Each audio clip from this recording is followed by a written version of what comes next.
for the Warriors. Can you believe what you have just seen? G'day and welcome to the Game Day Squad Rugby League Fantasy Show. I'm Dyl, that's Stu, and we are the Fantasy Bros. We've partnered with Game Day Squad once again to bring you everything you need to know to succeed in this season's Rugby League competition. Stu, usually I'll throw over to you now, but as people watching YouTube can see, we are joined by a very special guest. Joining us this episode to go through everything under 24 is the Kiwi Stats Man, aka Firebreathers, aka JT, aka I want to say the brains behind the Stats Lab. JT, welcome to the show, mate. Obviously, you've had a pretty busy preseason. Do you want to talk us through how's it all been going? Oh, it doesn't feel like I've had an off-season, boys. Pretty much the same as you, I'd say. So I actually got a bit of a fright tonight when I looked at my GDS, and I'm like, yeah, under 23s or 24s needed a little bit of work here. So I've been plenty busy. And that's what Stats Lab up and running, and yeah, exciting times ahead. We're getting there with it. Lots of cool stuff on there, but yeah, we'll touch on that a bit more later. 100%. We will. We'll give you plenty of times to plug the Stats Lab. And if you haven't checked it out already, make sure you head over to the website. The statslab.app/dashboard is a perfect way for you to filter by under 24 or under 23. We're just talking off air, so we'll talk through that as well, JT. Welcome to the show. Stu, welcome, mate. It's been a great preseason so far. This is our last pre-recorded show. I checked our time, and next week we go live with our first show, mate. How are we feeling? Yeah, feeling awesome, mate. I keep looking at that countdown timer until the first match kicks off. It's currently at time of recording 9 days, 17 hours and 8 minutes by the time this show goes live. Knock a few hours off that, and we're not too far away from that first ball being kicked and the first lockout symbol for our teams occurring. I just can't wait till it all kicks off. I think we're going to go a little bit mad when the lockouts do occur, that we've made the right selection. So, look, hopefully we can steer the audience into a couple of good picks for the under 24s. I can't wait to rip into it. There's going to be a number of really good calls made tonight, I think, and a couple of players that a lot of coaches may not have heard too much about, or maybe some. Yeah, definitely. Look, let's talk about the under 24s. Tonight, we are going to go through all of the best under 24 players. We're going to try and build a consensus squad to see if we can steer you, as you say, in the right direction. Before we do that, though, as always, let's plug a few things. Firstly, you do not want to miss out on joining Game Day Squad if you haven't already done so. Make sure you head to the website or the app. Download now, Game Day Squad. Put in the promo code FBRL26 when you are signing up. You're going to get 3x9 player common pack straight away just for signing up, letting them know the Fantasy Bros have sent you. That's going to be super important because when we get into the under 24 structure of the competition, one of the key things that we were talking about off air, JT, is that no bronze cards allowed in the under 24 competition. So those 9 player common packs, and you get 3 of those, are going to be required for that under 24 competition. So really important that you sign up now. As we said as well, JT, do you want to talk through a little bit about the Stats Lab before we get into the show proper? Yeah, absolutely, man. So, yeah, the Stats Lab's been live for about 2-3 weeks now. And the journey started, I'd say 4 or 5 years ago now, just slowly chipping away, doing the analytics, and then it's been growing and growing and growing, and decided to pull the cord in April last year and started Patreon just to see if there was any appetite for it, to go forward with it from there.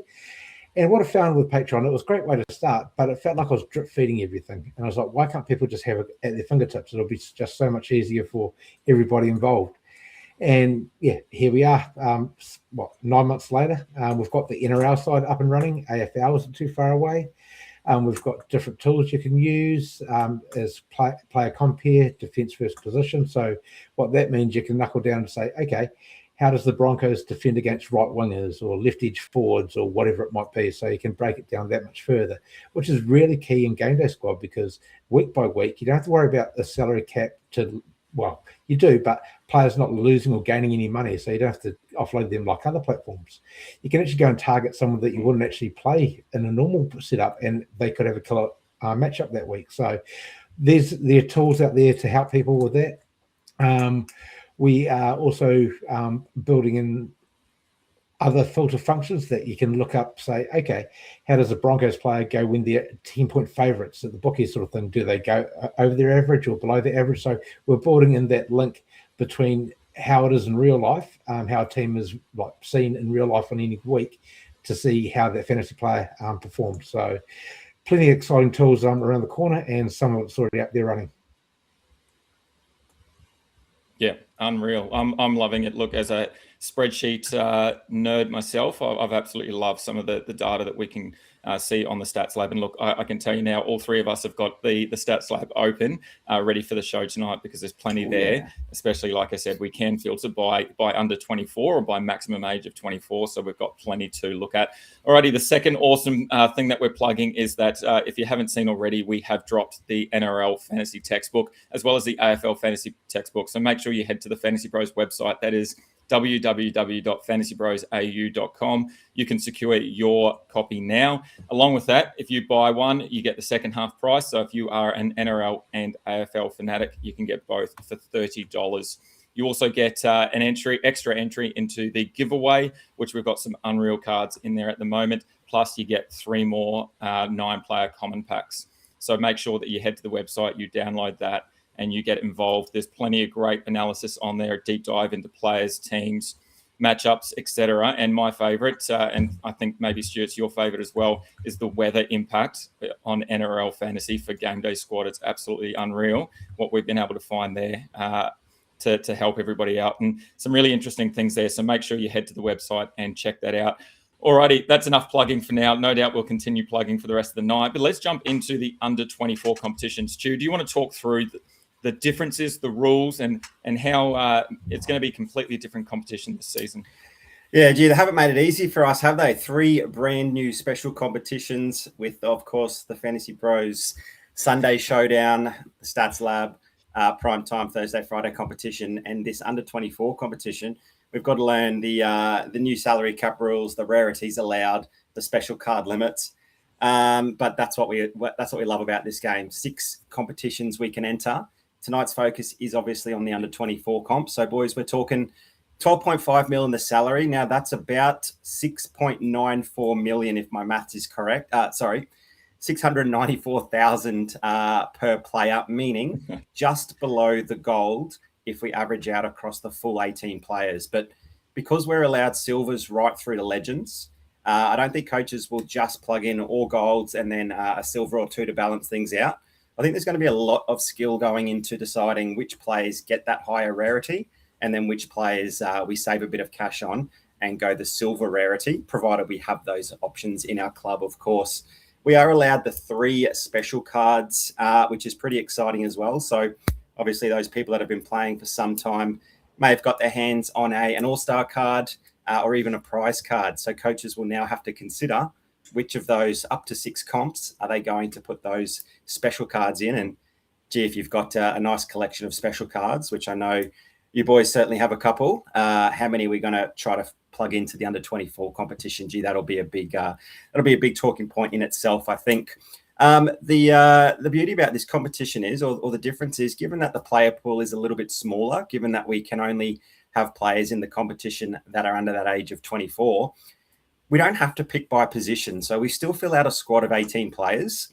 We've got the 8 forwards, the 3 halves, and the 7 backs, but we can select any combination in those 3 positional groups. So bear with me, it'll make a bit of sense shortly when we start building the squad, but we don't have to select a hooker and 3 mids and 2 edges and 2 forwards on the bench. We can select any combination. We could select 8 middle forwards if we really wanted to, and we could have a big prop sitting in our hooker position, which will look funny, but it will still work in the under 24 competition. So, boys, I think tonight we're going to build the squads just based on forwards, halves, and backs. So those people watching the show on YouTube will certainly see some funky positional placement, some players out of position on screen. But we just want to highlight that is possible. It's not a glitch. It's not a bug.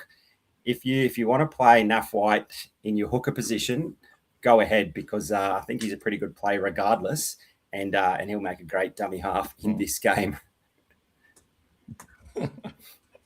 Yeah, definitely. And look, one important thing to remember is the under 24 tag is players born in or after 2002. So I know there's a couple of players that are currently 24 that will tick over to 25 as the year progresses. So it's important to remember that as well. JT, we were just talking before, there is a filter on the Stats Lab for maximum age of 24, but you're looking to change that slightly as well to help everybody out. Yes, so currently you can do anything from 21, 22, 23, up to whatever age the oldest player is. We currently have about 10 players that are in the 24 age that are eligible. But to make things easy, we're going to be making a change in the next 24 to 48 hours anyway, and it will be a lot easier to figure it out from there, because the idea behind this age filter was to incorporate for this GameDay squad competition. And when I tried testing it earlier, I'm like, oh, it's not working exactly how I envisioned. So yeah, made a quick note, and that'll be changed very shortly.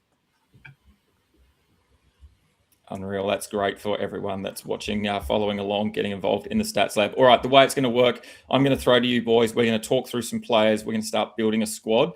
I think what we can do is, where possible, we'll try and just play the silver or gold at the moment, but then maybe at the end we'll talk about some rarities and where we're going to place them. So, JT, I'm going to throw to you first, mate. In terms of our forwards, as Stu said, we can go with any of that combination of hooker, middle, edge. Who's your number one forward that you're picking first off the rank for the under-24 competition? Well, can anyone see the badge on this hat, if that's a clue? I'm going to have to go with Toby Couchman at hooker, believe it or not. He is, when I looked at the players available, he was one of three players that went bang, bang, bang into the squad straight away. So I think he is a set and forget player all year long while they're playing. And he just showed you that his work rate last year. He was one of the top forwards, even in the open competition, the champion. You would want to play him every week he was available. So with him being under 24 years old, I think he's going to be possibly the highest scoring player in this competition, if not second. Yeah, definitely. Averaging 52.3 across the season is nothing to sneeze at. Stu, is that where you were going as well with your top selection, or did you have someone else in mind potentially for that up top? Yeah, look, anyone that's tuned into the Fantasy Bros preseason team reviews or had a look at the textbook already knows that I am a big Toby Couchman man. Bit of an article write-up on him, plenty of chat about him in various shows. So, yeah, I think he's in for an absolutely monster season. Gee, he was good last season, even carrying that shoulder injury, and he was fantastic before it. He was still really good with it. Let's just hope he's back to full health this season. And I think that 52.3 average that we saw throughout the season, I think that's going to be well over 55. And I think we're going to be talking about him in comparison to the likes of Payne Haas, Terrell May, Isaiah Yeo at some point.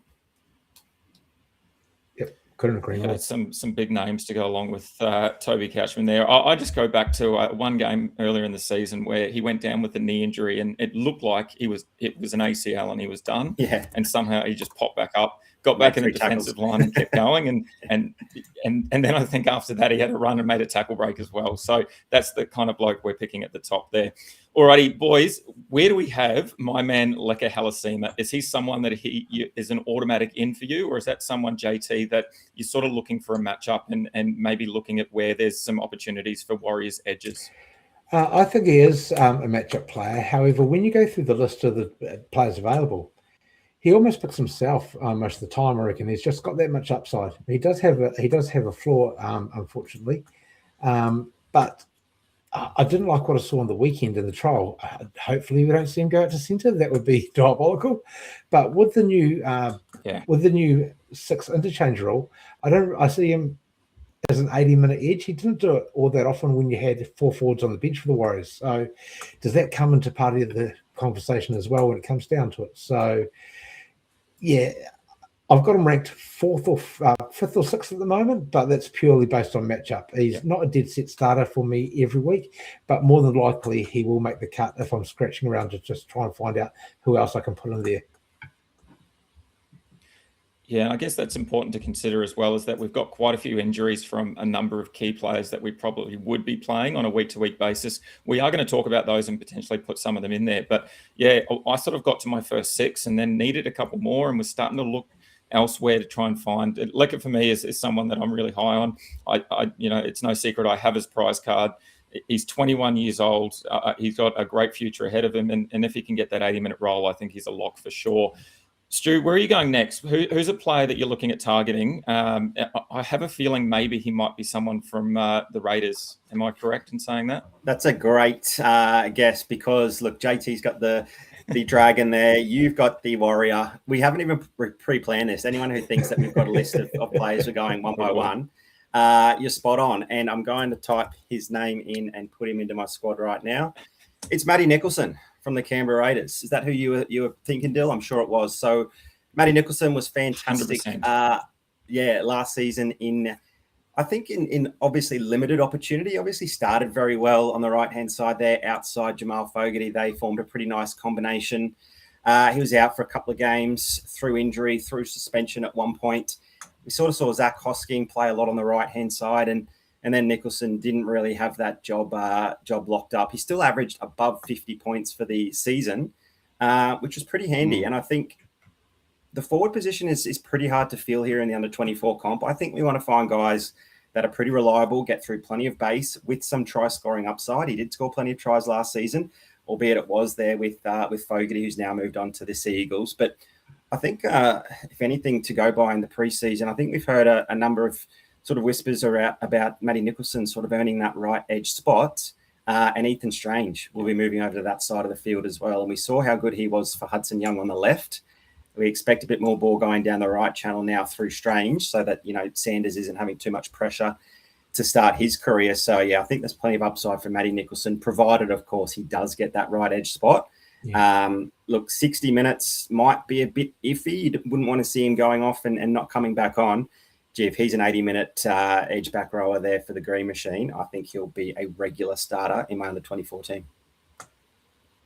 Yeah, I couldn't agree. Yeah, and I think the minutes is key. Played 11 games last season, had 72 minutes on average. So, yeah, anything above that 70 mark, I think it's going to be absolute gold, as well as being outside of Ethan Strange. Sorry, JT, I cut you off there, mate. What were you going to add to that? No, I just couldn't agree more. I'm just looking at he played from round 2 through to round 10.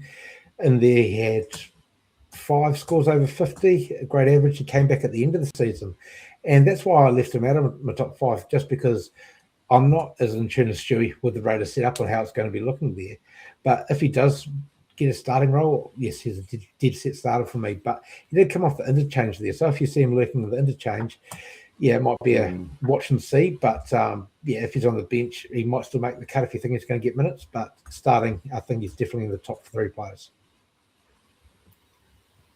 Yeah, and it's probably important to note that we continue to go on about this interchange rule. If you're not around it yet, there has been a change in NRL where there's going to be 6 men on the bench and they can play up to 4 of them. It's going to be interesting because we don't want to see a player named on the bench and not get those minutes at all. So we're going to have to keep an eye on that pretty closely and see how coaches in real NRL and real life use that sort of tactic as well. Alrighty, you touched on him earlier in the show, Stu. Naf White is someone that I'm super keen on as well. We talked about Naf White in the Roosters preview show and the potential question marks around the clarity of his role as well. Another player that if he plays in that lock role or he gets minutes in the front row and we get plenty of minutes from him, I think it's going to be a definite set and forget. But there's just those question marks. Victor Radley's obviously got a suspension. We've seen him running around with that 12 jersey in some of the promo they've been doing. They've got a whole host of young blokes as well coming through. Sia Wong's another one who is available at under 24. If he's available, Naf White for me is probably in my top 5 as well. JT, are you thinking something similar or are you a bit worried about Naf White's role moving forward? I was a little bit until the last 24 hours, until the Rez Robson news broke. With a broken thumb or finger, some small bones in the hand. Therefore, that opens up Connor Watson, who knew what his role was going to be. Was he going to be starting 13 or was he going to be in 14? Well, I would say they'll be starting him at hooker, really. So that opens up a lot more minutes in that rotation for White if he's playing at lock. He did average a little bit less at lock last year than when he was at prop, but he was still a solid all-round performer at 51. So, yeah, he is one of my top 3. To be fair, and I think that's only elevated that unfortunate news to Rez Robson, makes him a forget in my under 24 side. Yeah, it's a great option there. Alrighty, so we've got our top 4 set. JT, who's your 5th man coming into that side now? That's put me on a spot. I do really like Tallis Duncan. The reason for that is what I saw from him last year is he was a decent option when, gosh, I can't even think right now. My man for the Dragons, Ewan Aiken, when he was out injured. But the arrival of Dave Fafita at the club puts that a bit more uncertainty. So it might be a bit of a job share with Ewan Aiken. Who knows how that's going to be at the beginning. Aiken is a little bit under injury cloud, I'd say. So Duncan is he's moving down my list a little bit. I didn't have him in the top 5 earlier, but the more I think about it, it's just too much uncertainty. How many players you've got? You got 1, 2, 3. You got 8 players, 8 forwards each week, or 9. Yep. I think he makes the cut. I think he makes the best 9 most weeks if he's starting. He's put out scores that massive 108 against the Dolphins in round 17. He went on a run of 5 scores over 50 in that period as well. Try score machine, had 3 doubles there. I think this Rabbitohs team is going to be a lot better this year. So I think there's going to be even more attacking upside there. He might not have the bases at the edge forwards, but he just had that pod opportunity. But yeah, I do think he's one of the best 8-9 players. Yeah, I really like Tallis Duncan. The question marks, though, are over the impact that David Fafita has. Stu, is that someone where you're looking as well, or are you really concerned over how much ball Dave Fafita is going to see and how much he's going to take away from someone like Tallis Duncan? Oh, no, not concerned. I think David Fafita's inclusion is an excellent thing for the Rabbitohs, obviously, but they're obviously going to be very dominant down that left-hand edge. But I think that just means that they might make some half breaks down the left, and there's every chance that he finds some pretty nice attacking points down the right-hand side. They're going to be an improved attack, surely. Fingers crossed, of course, they don't suffer the same sort of injury toll that they had last season. We saw how good Tallis Duncan was toward the end of that last season, and look, he was scoring tries for fun. Granted, that was on the left-hand side. That is the dominant side of the field for the Rabbitohs, but he's a really good worker. He can play a lot through the middle if required as well. Not scared about Ewan Aiken whatsoever. I think we're going to see some big minutes from Tallis Duncan. And yeah, I'm pretty excited to see what the Rabbitohs can produce, but I think he's going to be a pretty pivotal spot in the under-24 side as well. I'm a bit high on him, I think, than some others might be. So I'm not out there in my own boat. And I guess that's he's not a point of difference for you, JT, unfortunately. Or fortunately, I don't know how you look at it. But yeah, I've got him inside my top 10 at the moment as well. Another bloke that I've got inside my top 10, and he's slowly moving up after a really good performance on the weekend, is an ex-Raider. And I'm sure, Stu, you're going to be upset that you've seen him go. But it's Trey Mooney move over to the Newcastle Knights. Yep. And I really like what he's done so far. I really enjoyed his game on the weekend for the Warriors, for the Māori, and he's looking really good at the moment. And look, obviously he didn't have too many opportunities last season with the Raiders, but now he's going to get a really good chance at the Knights. He's going to be starting there in the front row. And look, last season he did average 45.5 GDS points, so a really good starting point for someone like Trey Mooney just to get in and get some work done. And we know that he's going to eat up all those meters and make plenty of tackles. Yeah, he's sort of, that average is a bit surprising, isn't it? He had, no real locked-in role other than, sort of during Origin or when a couple of the big boys were injured. He just didn't get that consistent game time, and I think he was a bit of a victim of just how good the Raiders forward pack was. He's just about a starter in almost any other forward pack in the competition, but just because the Raiders forward pack is so strong, and Sticky obviously loves his boys, and if they get the job done for him, he stays with them for a long, long time. I just think they couldn't keep Trey Mooney there. I thought he had a massive future, and a little bit jealous that he's over at the Knights. But that just means that we've got a very easy play to lock in into our under-24 squad as well. I think he'll get through plenty of work. He's only going to improve on last season. He's going to have a dominant role in that team with plenty of minutes. We're going to know just from game one just what to expect from him. But I think wheels up, very promising signs in limited sort of opportunity at the Raiders, but still a really healthy average. I can see that being a lot closer, or even on the positive side of 50 this year. Yep, definitely. JT, is Trey Mooney someone that you've got a lock on, or is it someone that's sort of on the edge, on the fringe for you at the moment? I really like him. I actually missed him off my list. I knew I was missing somebody when I sent it through, and he was the one that I couldn't quite remember. So, yes, in agreement with everything you said, I do like the move for his GDS stocks going through to the Knights. And, yeah, like Stu alluded to, if he's going to be getting that 50 to 60 minutes, I think you're looking at a 45 to 50-point player right there. So, if that's what it's going to be, and he did look good in the All-Stars game. So, yeah, I'd say he is not quite a set and forget as someone like Couchman, but he'll definitely take one of the bench spots, if not one of those starting jerseys as well.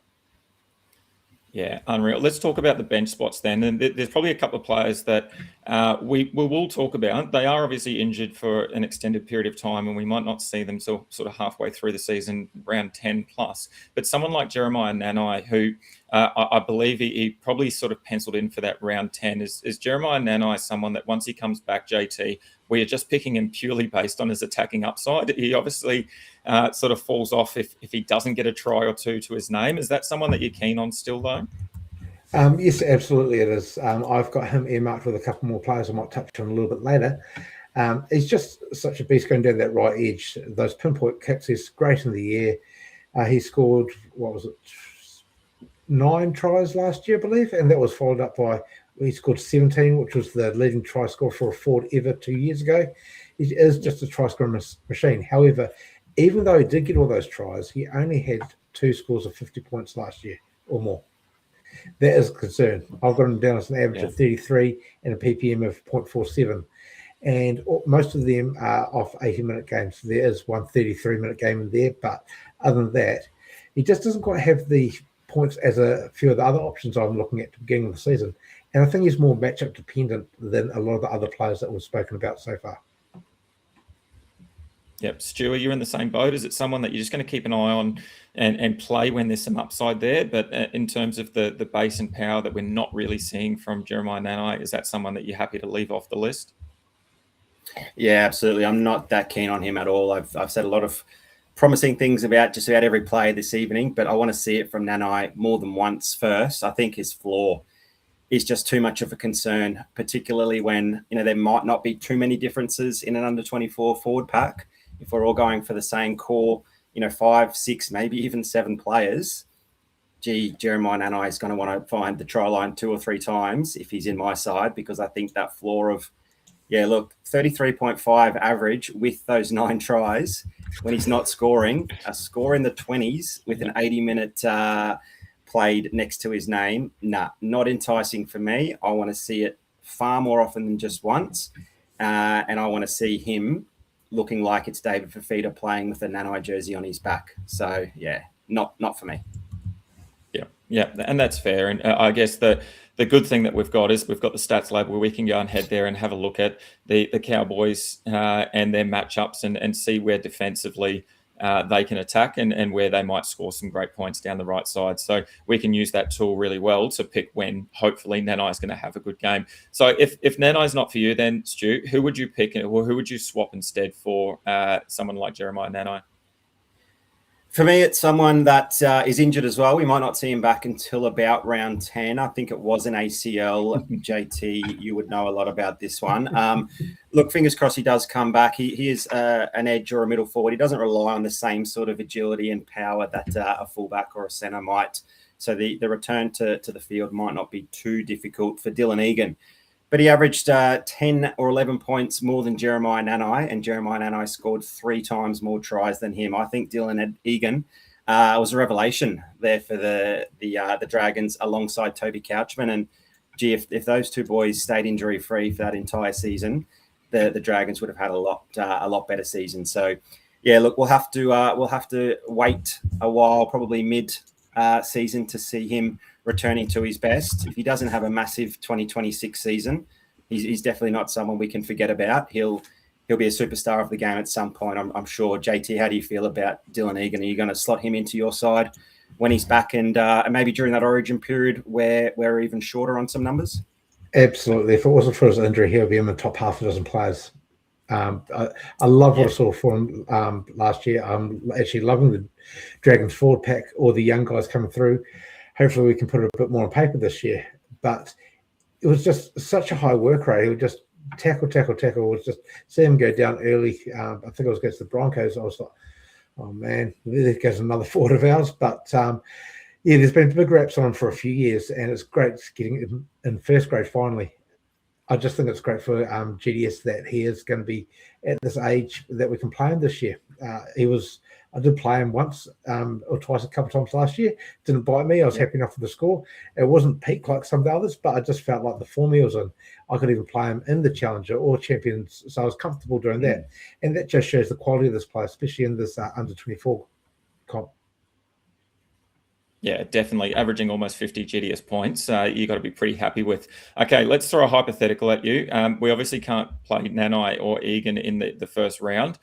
So, JT, we were talking off air before about a couple of Newcastle Knights. So I'm going to throw a question to you. You've got an option between Jermaine McEwen or Thomas Cant. Who are you going with as your one of your bench spots? Depends on the role, obviously. I preferred seeing Thomas Cant as a player, as a point scorer. I think he had some great games last year. I believe he was one of the most highly sought after cards in around about round 2, round 3, round 4, when he had this 1 or 2 games when Lucas wasn't in the squad last year. He was getting like 70s for fun. So he's really got the upside there out of those 2 players. Still got to see a bit more on Jermaine McEwen. Solid player, but I think he goes into a certain group with a lot of other players that I'm considering. But just as we've been talking, especially about my Dragons, I actually dug into Hamish Stewart a little bit more. And he's one I'm really considering, especially with JDB moving on to the Eels. I've just had a look at when he plays 40 minutes or more. He's averaging 48 points, which is pretty solid.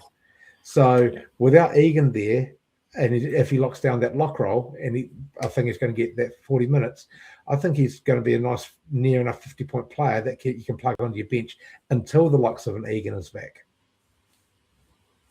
Yeah, I really like that shout of Hamish Stewart. I actually have him and quite a big write-up in the textbook about Hamish Stewart. I really like what potentially we could see, as you say, with Dylan Egan out, with Jack de Belin moving to the Eels. I think there's plenty of opportunity for him there. Stu, out of those players that we've sort of got left, that we've got some looking at from the under-24 list, we've got plenty of forwards. Who's someone that you're probably going to look to maybe replace a Dylan Egan or a Jeremiah Nanai on that squad?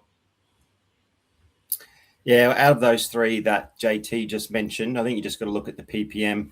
McEwen, 0.62, Thomas Cant, 0.8, Hamish Stewart, 0.9. So it would be one of the latter 2. But interestingly, one of those 3 can kick some goals. Boys, have we seen the footage?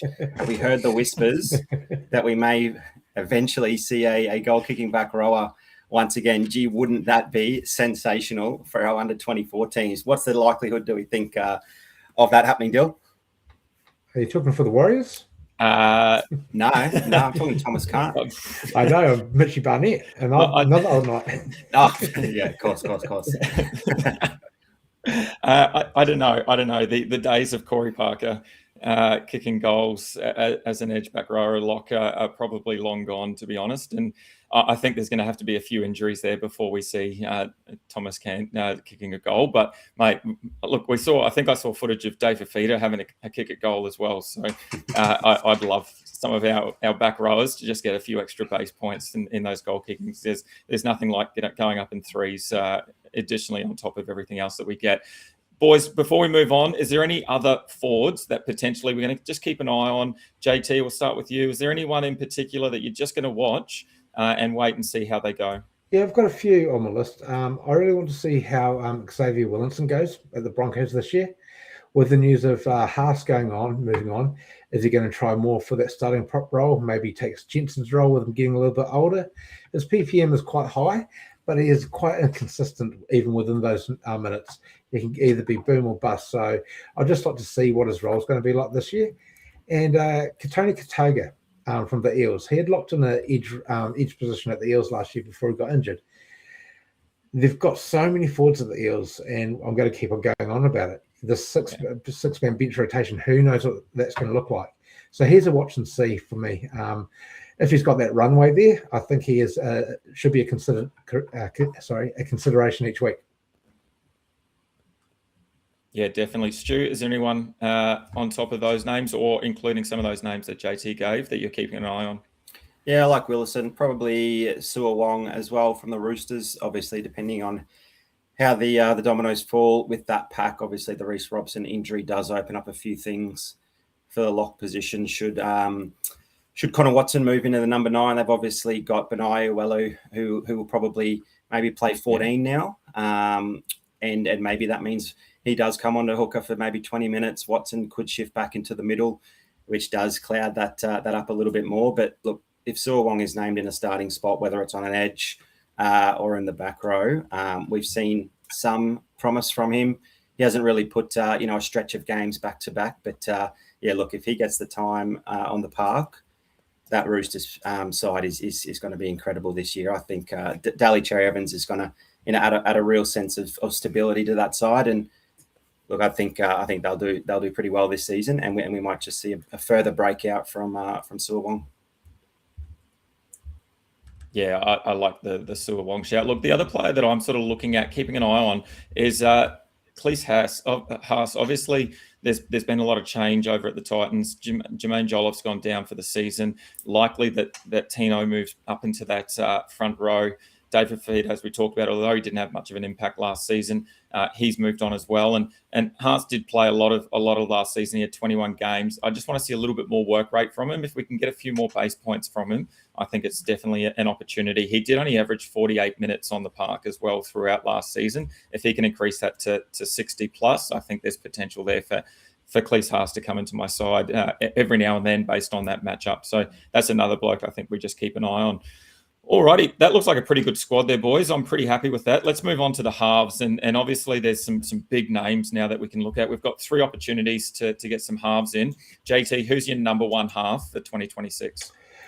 That would have to be Mr. Katoa up at the Dolphins. I liked what I saw from last year. I believe he was the 6th highest scoring half last year, 5th or 6th. He was one of the high picks in the draft for the prize cards last year as well.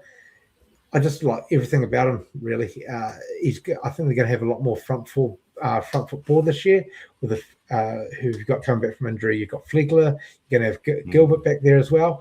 So I think that 4-pack's going to get a bit more go forward. Their attacking weapons are only getting better by adding the likes of Cobbo. Is Fuller going to play at fullback, or is it going to be Hammer?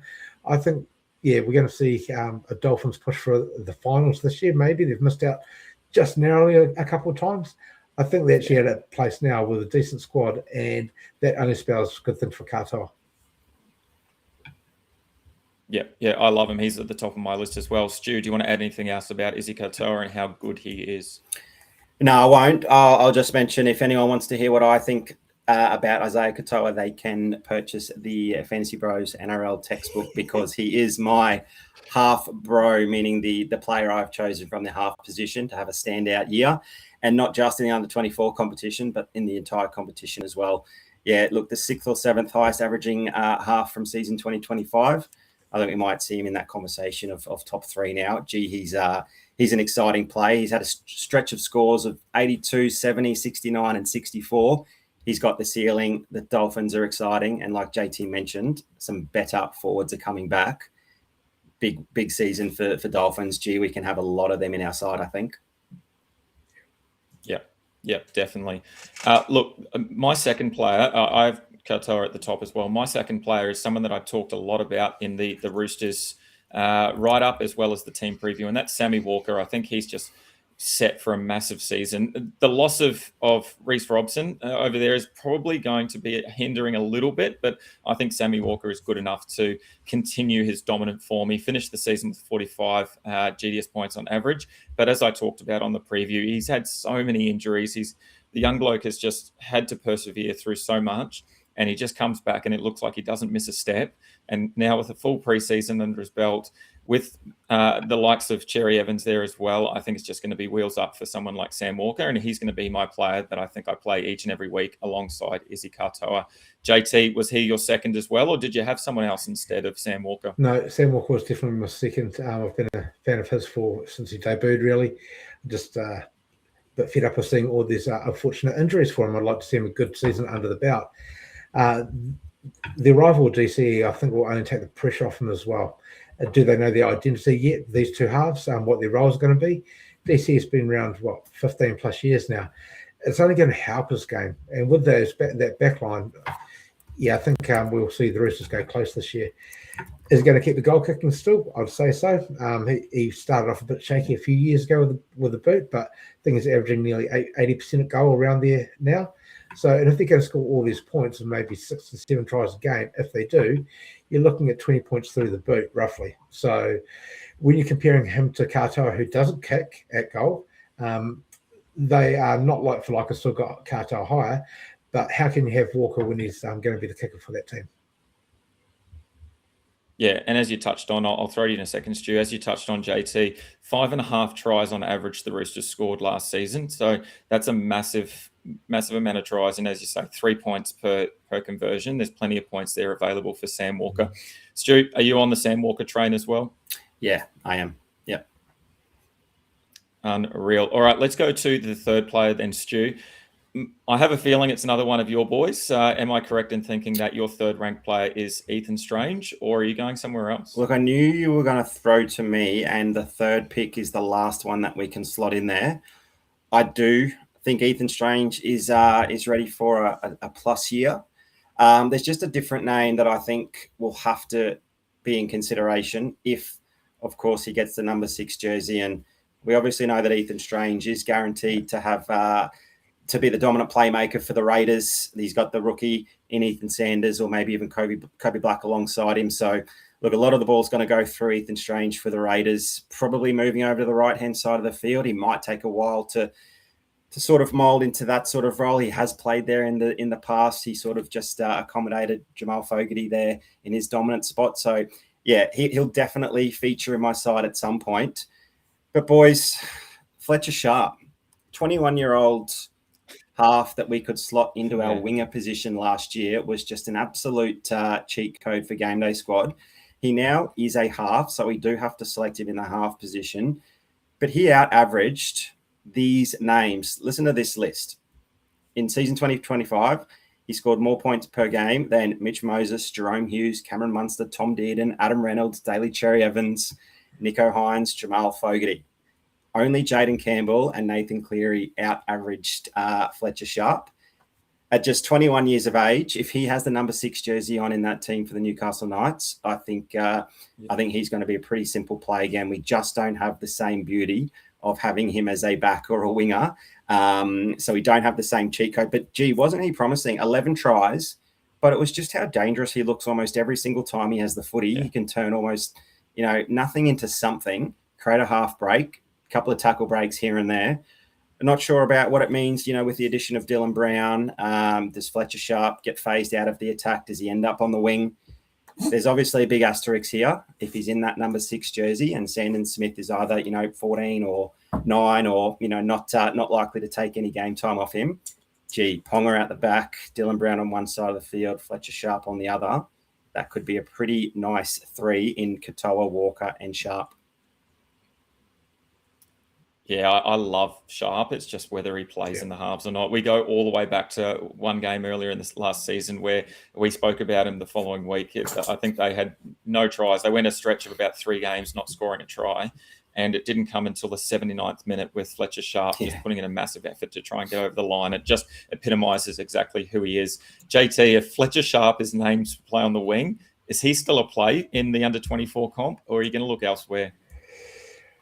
That's a tough one. I think I'd look elsewhere. Obviously, matchup dependent. Yep. The players I would be looking at would be either early mentioned Ethan Strange, or it really depends on how Lockie Galvin. He's sitting there or thereabouts for me. It depends on how him and Burton gel again. There was that little bit of an injury scare for Burton in the weekend. He seems to good, be training well this week, so there's not going to be a replacement going into the Vegas game. It might be a wait and see, but I'm expecting a more improved season at the Bulldogs from Galvin this year. He's been there. He arrived in about round 12 or 13 last year. He's still the odd good game, but he's still got to get his wheels under him. So depending on the matchup, how he's going, he could sneak into my third place half. But if Fletcher Sharp is listed there, he'll be definitely my third one.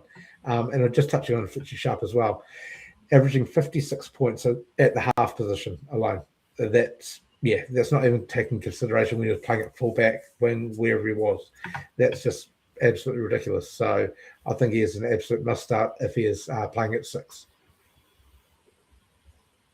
Yeah, I agree. And yeah, I love what we're looking at there in terms of the Katoa, Walker and Sharp combination. And hopefully we can keep that. But we've got some great players up our sleeve. Lockie Galvin I'm pretty high on as well. Obviously, all of the contract issues are behind him. He's got a full pre-season under his belt with the Bulldogs. The Bulldogs have sort of, I think, reinvigorated themselves. The loss of Leo Thompson's pretty big, I think, but hopefully they can replace that. And as you say, Matty Burton back at hopefully full strength for the Vegas game should be unreal and should actually help Lockie Galvin, I think. So he's another option.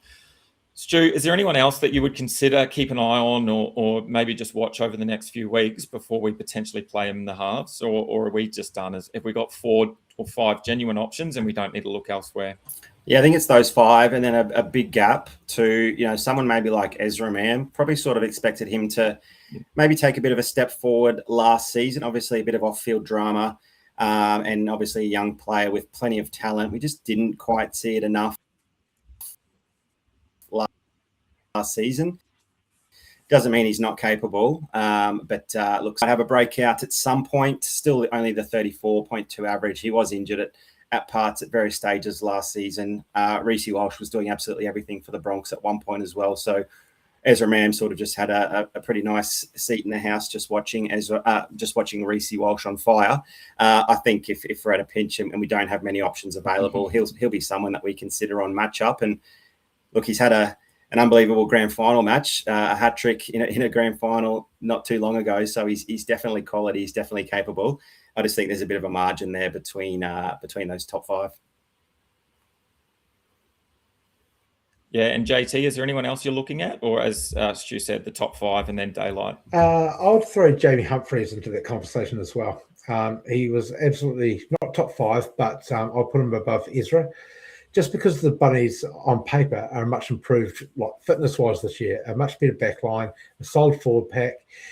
Yes, he didn't do all that well with Latrell on the side. I'm not going to deny that. But he did start off with scores of 75, 76, 75, and 55 at the beginning of the season. So I couldn't argue with it if he gets back to like maybe a mid-45s to 50 average. It's just one to watch to see how the Bunnies go, not to start with, begin with, but with them back at full strength, he is going to be a swan game through suspension. It'll be interesting to see how he fits in and gels with that new-looked Bunnies team. Yeah, definitely. And, mate, the bloke has some unreal biceps on him. So hopefully we get to see more of that from the Bunnies as well. He is suspended for round 1, though, so we've got to keep an eye on that. Alrighty, let's jump down into our back line. I'm going to throw to you, Stu, first, because I'm going to put a dilemma to you. We know how much you love one bloke in particular and that you're pretty high on him. But who is your number 1 player for the under-24 competition? Is it going to be Reece Walsh or is it going to be your man, Keanu Kinney?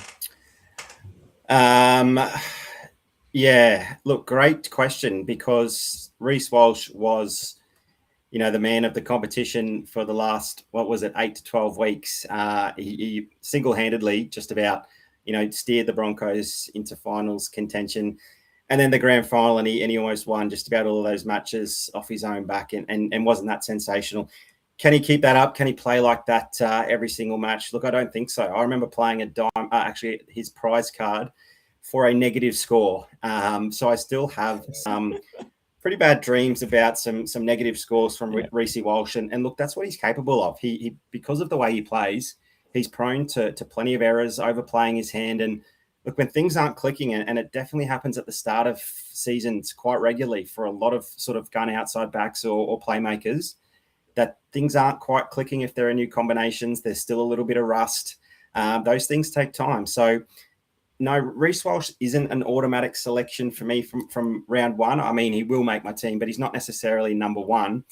So, yeah, I'm going to go against the grain here, and I'm going to put someone who averaged 26 points last season into my number 1 spot, and that's Keanu Kinney. Obviously, that serious neck injury that looked like, for a moment there that his career was sort of in doubt, whether or not he'd be able to come back from that injury. We saw him return to the field for 3 or 4 matches toward the end of the season, Most of them were off the bench. Then he had one game toward the end there, and he absolutely lit it up. He then was sensational in the international matches for the Kiwis at the end of the year. And look, it doesn't look like that he was on the verge of maybe being out for an even longer period of time, or even having his career in doubt. He is just the epitome of the best worker on the football field, despite his diminutive stature and his very small size. He excites me every single time he pulls on a football jersey. Just the base he can get through. Put a line through his 2025 numbers. Go back to 2024. 16 games. He averaged over 50. And that's fantastic for a back, considering, Reece Walsh still only averaged below 60, despite having, one of the best back ends of a season we've seen in recent memory. So just the 6 tries for Keanu Kinney back in 2024. He averaged over 50, full preseason under his belt, plenty of experience, a good attacking side around him, a team that's going to need to score points. They're going to leak tries, so they're going to have to score them somewhere. Look, if Keanu Kinney isn't a top 3 player in the under-24 competition this season, I might have to give up my job because, I think he's going to be outstanding. Yeah, it's a great call. JT, is Keanu Kinney someone that you're high on as well this season? Yeah, he was the second back picked behind Walsh. I think, like Stewie said, throw 2025 out the window. Every time he's that excitement machine you like to watch as a fan of the game. Every time he touches the ball, it doesn't matter if you got him in your side or not. He just does something special with it. So it's just great to watch. And I think hopefully he has a great bounce back season this year and does light up that Titans backline a bit more. Yeah, 100%. Look, we have put Reece Walsh in there as well. He's obviously one of the top 2 that we're going to pick. The question marks are around the start of the season, as you said, Stu. Generally starts quite slow. So the first 5 or 6 games, he does start slow. We just go back to that negative. Last year, he averaged 32 GDS points across the first 7 games. We know what he did once he came back round 14 and lit up the competition from there, averaged 73 GDS points. So hopefully we get the back end of the season Reece Walsh versus the start of last season Reece Walsh. For me, the third person on the list is maybe not at the top of the averages either. He's up there, but he might not be at the top. And that's another little bloke playing in the fullback role, and that's Jai Gray. I think he, again, is just the epitome of someone that just wants to dig in and work extremely hard, and he gets results for it. Obviously, he played a few different positions last season. We believe he's got that fullback spot down pat. We know that Latrell's going to centre. So I think having the preseason at fullback, knowing his role in the team, is just going to be a benefit from there.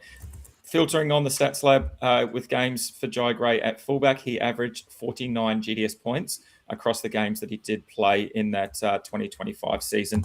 Scored a few tries. He had a few line breaks. So he does everything you want from a fullback in terms of attack. He also had the run meters of, get this, an average of 206 fullback across those games. So if he can average that each and every week, alongside his 5 or 6 tackles that he makes at fullback, I think we're going to have some great output from Jai Gray.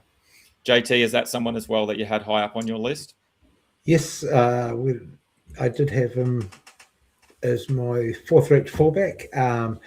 I think he is definitely the conversation to be number 3, but I think it's just that Bunnies team, I'm really keen to see how they look. I think he's going to have a lot more opportunity this year. And his defensive work rate, even, he would just put this body on the line, and for a small bloke, that's off to him. It was great to watch. He does open that, he can carve up through the middle, just running off the back of the ruck there as well. So I think he can get more tries this year as coming into the line. He can come inside the trail on that left, outside the trail, just add the extra man. So, I think there's going to be definitely more upside of the attacking stats as well as those good base. So just looking at it, he's over 185 metres 5 times. Oh, sorry, I'm looking at someone else. Sorry, I've got my next player already up, so I'll stop there. Getting ahead of yourself. I'll come back to you in a minute, JT, and you can talk about your next player. We've got 3 fullbacks there at the moment. Stu, are you going to add another fullback, or are we looking somewhere else now? We're looking at a winger or a centre potentially. Yeah, let's change it up. Let's go someone who doesn't look like he's eligible for an under-24 comp. Paul Alamotti. He obviously hasn't been in the game for too long. He did make his debut at a very young age, but he certainly looks like he's not eligible for the under-24 competition. But regardless, he's on the end of a very dominant backline, and we expect him to get that probably that right edge jersey there for the Penrith Panthers.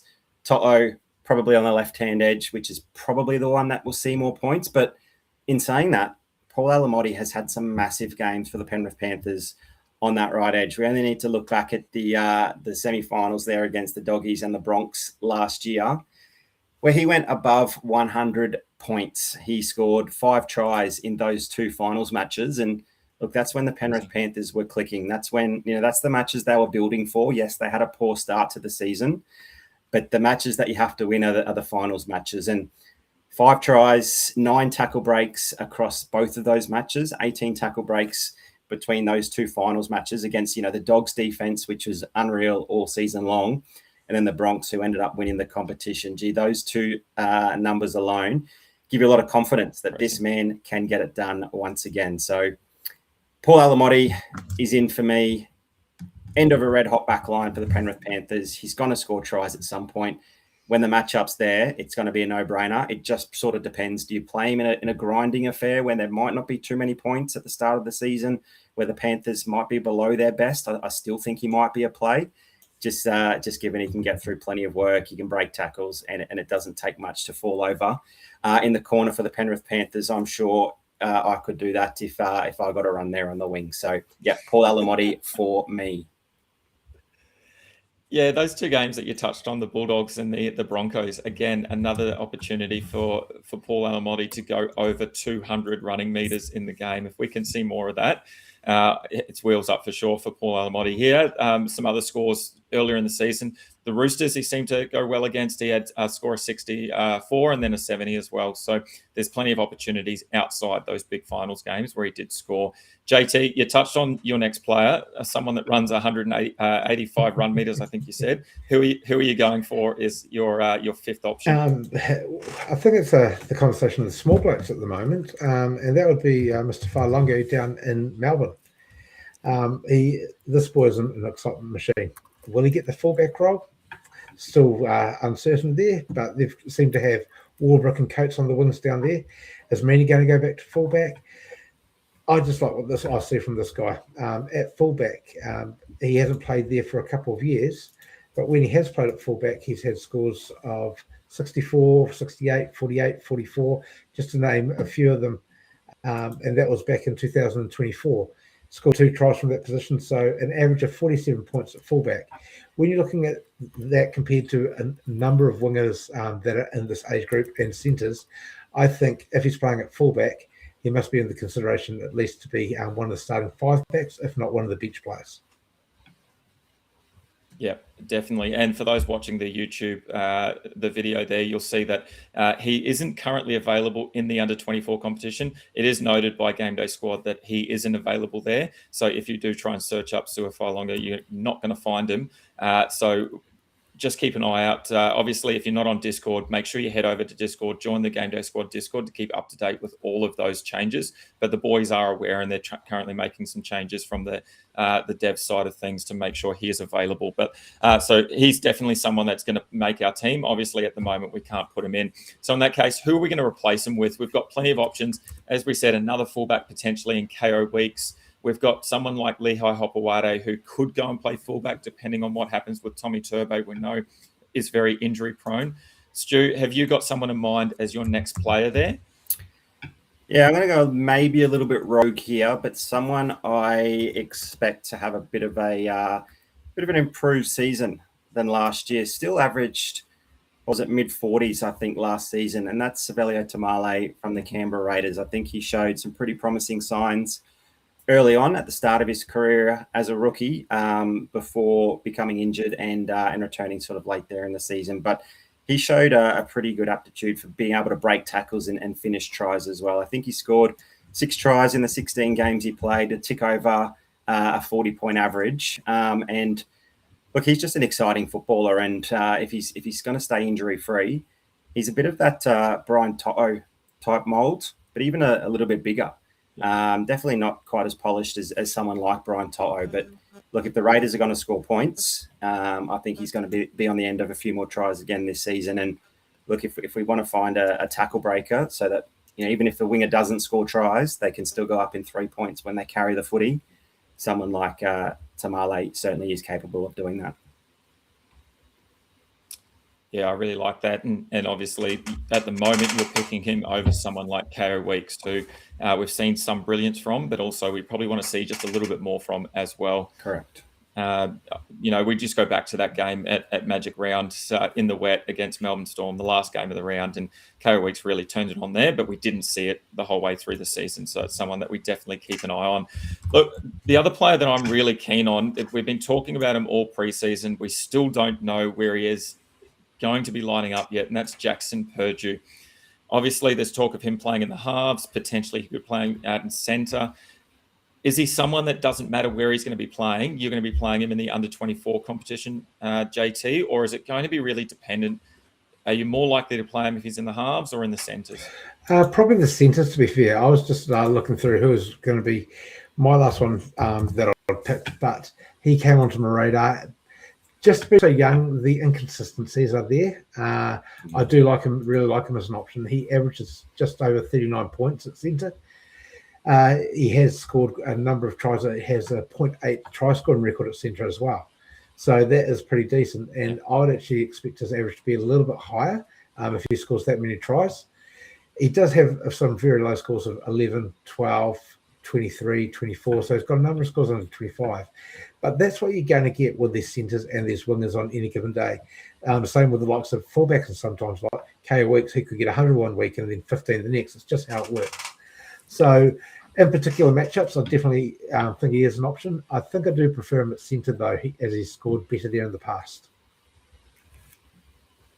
Yeah, and we talk a lot about base and power as a really key indicator of a player's ability and a player's success. But for GDS, tries come and go, but that base and power is really what we want to see. Someone like Jackson Purdue, he had games of almost or over 200 run meters across a number of those games last season when playing in the centres. So if we can see more of that from him in the centre, then we know we're going to have a really good floor. So if there is a week where he doesn't score, although that didn't happen too much last season when he was playing in centre, we know we can rely on some of that base and power from him as well. Whereas some of the other players that, or even when Purdue goes into the halves, we lose a little bit of that base and power as well. So yeah, definitely like to see him in the centres, but we just have to wait and see where he gets named.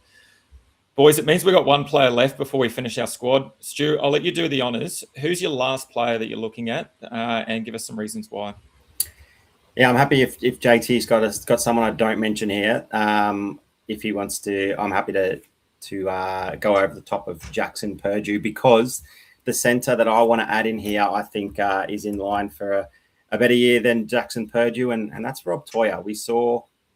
Oops, I can't add him because I've gone over my salary cap. I need to find a silver version. Silver version of Rob Toyer. But we saw, his just how good he was to be named in that Queensland centre jersey, showing just how much faith that coaching staff had in there for him to perform on the top level of the game, and he didn't disappoint as well. He looked like he had been playing the NRL for a number of seasons, and we've already mentioned a number of Roosters players during tonight's show, and he's playing inside one of the best wingers in the competition in Mark Nawangani Tawase. Rob Toyer simply just needs to say, here, Mark, here's the footy, do something for him to get a try assist and line break assist. I think the Roosters are going to be better this year. Cherry Evans is down that side of the field. They're going to be an improved outfit at some point. Rob Toyer was still pretty handy, averaging 44.5 points, including finals last season. If we expect the Roosters to go better, they're going to score more points across both sides of the field. Rob Toyer is someone that I am very excited about this season. Yeah, nice. JT, is that someone that you had on your radar, or is that a bit of a pod there from Stu? I actually had him ranked above Purdue, even if Purdue does play at centre. I think the consistency is going to be there more so in a better side with the more attacking weapons around him. So he had a great season last year, debut season, ended up playing for the Maroons. I'm not going to argue there at all. It's just, it feels a little bit dirty putting the centre sometimes on the bench when you've got all these different options. But He is my top centre ranking of all these under 23 players. That's for sure. Yeah, definitely. A couple of other players to consider and keep an eye on. Someone that I really like, and I'm hoping he's going to have a big season because he had some really good games last season, is Selwyn Cobbo. We know he's moved up the road to the Dolphins, and the coach, Christian Wolf, has sort of said, we're not going to pigeonhole Cobbo into a particular role yet. We're going to see how he plays across a number of different positions. And I really like that idea from him. We saw some really good games from Cobbo at fullback, obviously more so.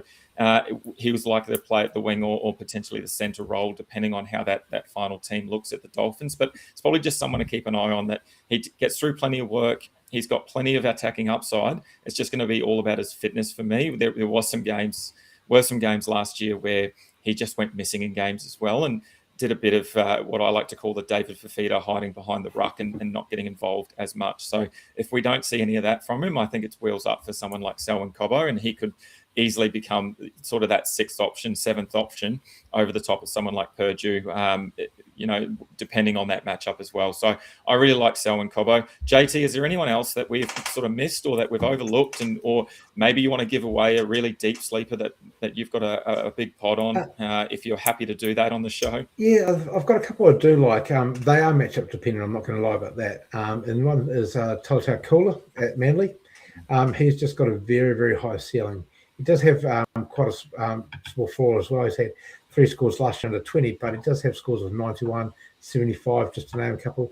And I believe he probably holds the biggest ever GDS score too, from about 2-3 years ago when he got 3 tries against Tigers, and round 26, 27, he scored like 130 points. It was absolutely ridiculous. So that was at fullback. So it's all situational for him. And another one, with Jack Bostock out injured, you've got Nafahu out at Tavita Nafahu, I think it is. Just let me find it. Yeah, Tavita Nafahu on the left wing at the Dolphins, sorry. He finished with 2 scores of 61 and 109 last season. So with Herbie back fit, is Herbie going to pass the ball? He does like to hold it and get a try, but I think that's going to be an attacking weapon down the Dolphins' left edge, just to keep an eye on certain matchups as well. Yeah, definitely. I love that. Stu, is there anyone else that you are keeping an eye on, or someone that you might play over one of the blokes that we've got at the moment? Yeah, maybe Lehigh Hopewade, depending on how Manly go post Daly Cherry Evans. A lot will probably depend on Tommy Trebojevic if he's in some form. And sweeping down that left-hand side of the field, in the past, we've seen the likes of Kula and Garrick down that edge, and more recently, Hopewade himself really thrive as a result of Turbo. Or if we see the old Turbo who gets through 6 or 8 games and then goes down with an injury, and we do see Hopewade move to fullback, he becomes a really good option there as well. He gets through plenty of work. He's pretty creative, pretty elusive, can break plenty of tackles. And without Daly Cherry Evans there's probably more responsibility for him if he is wearing that number 1 jersey. So, yeah, probably not at the start of the competition. The 2 that were on my list that weren't on screen were definitely Tolu Kula and Lehigh Hopewade. Yeah, Hopewade is an interesting one, actually. If you go and filter his games last season between wing or fullback, he's actually had a much better season on the wing. You'd expect him to get through a bit more work and have a bit more base at fullback, and then be a bit creative, as you say. But he had a number of tries on the wing there, and obviously for good reason with some of the attacking players inside of him.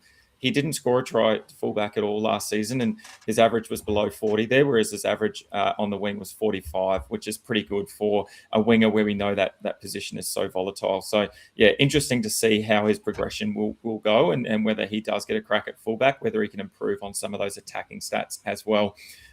Boys, we've done it. We've got through a squad building episode where we've put together a pretty decent under 24 side. And look, to be fair, I think we might need to take a screenshot of that. And when they are all on the field at the same time, we might have to track how well they score and whether we are in some prize money with some of those sides. Obviously, the one thing we haven't talked about, and Stu made a little change there with Reece Walsh getting a special card, is maybe who are your 3 blokes that you're going to put all your salary or load up quite a lot of salary on if you had those cards available? JT, I'll start with you. Who are your salary pods? Well, Stu started with Walsh, so I'll be loading up on Couchman probably next for the consistency and the role that he has within the Dragon side. Yeah, it's definitely someone that you know what you're going to get from Couchman, so you're pretty happy to play any kind of rarity there, and that you know that's going to be super consistent. Stu, you put in Reece Walsh, whether that was just to make sure you've got gold cards everywhere else, but is there someone else there that you would put some salary on to make sure that you get the most out of their game? Yeah, I think matchup dependent. I'd be looking at some of the backs there in Keanu Kinney. If he starts the season well, if the Titans are scoring points, if there's some upside there, I want to get some salary on a back. If not Keanu Kinney, then probably an Isaiah Katoa, Sammy Walker, Fletcher Sharp. But I think early on in the season, it's probably going to be a couple of those forwards where we know that they're guaranteed that sort of 50 minutes on the park. They're not going to have a massive ceiling compared to some of the backs, but they're not going to have that really low floor where if you load up the salary and they only get a mid 30-point score, it's almost a bit of a waste where they don't have that much of a bump in their total points. So early on, probably a bit of safety in the forwards until the dust sort of settles and we start seeing the combinations and roles of some of these younger outsbacks and halves. But look, mid to late season, depending matchups, when teams are half fit, backing up from Origin, some injuries. I think that's when we're going to see the likes of Katoa, Walker, Sharp, Kinney, Gray, Reece Walsh. There might be an occasion where we're just loading up on the outside backs because there's so much quality there. Yeah, and I agree. You obviously want to get as much upside out of your special cards or your higher rarities as possible, but you also want to play a little bit safe. And, we make it no secret that we play a lot of our fantasy sports safe across most of the time. And I guess here's an opportunity where we can take a few risks as well when we see some decent matchups. So it's someone like Matty Nicholson for me. If we see that there's a really good matchup there, we know his try scoring ability and we know that he can get over the line, and we've seen it plenty of times. That's someone that I'd probably keep an eye on, particularly for those matchups where I might be playing some additional salary, because I think that might be someone that people aren't necessarily going to straight away for their salary. Toby Couchman's obviously a big one for people. Reece Walsh is a big one, but I think someone like Matty Nicholson might not necessarily jump out at people. So yeah, I'd be keen to get some salary on him as well. Alrighty, boys, it's almost over, but our favourite part is still to come. If you know the Fantasy Bros, you know we love opening packs, and we have 2 unique packs ready to go in a moment for you as well. Before we get into that, though, really easy to get involved. We are going to open 2 packs. If any under 24 players are packed, and it's going to take us some time to make sure they are, but if they are packed, they're going to go straight into that giveaway pool. To enter the giveaway pool, all you need to do is like this video. You need to subscribe to the Fantasy Bros YouTube page, and you comment your number 1 under 24 player for 2026. It is that easy. If you've gone through all of our other pre-season episodes, you will know that you can get involved and get entries into all of those. So by the end of this episode, you should have up to 6 entries. If you purchase the textbook as well, that's an additional 7th entry into that giveaway.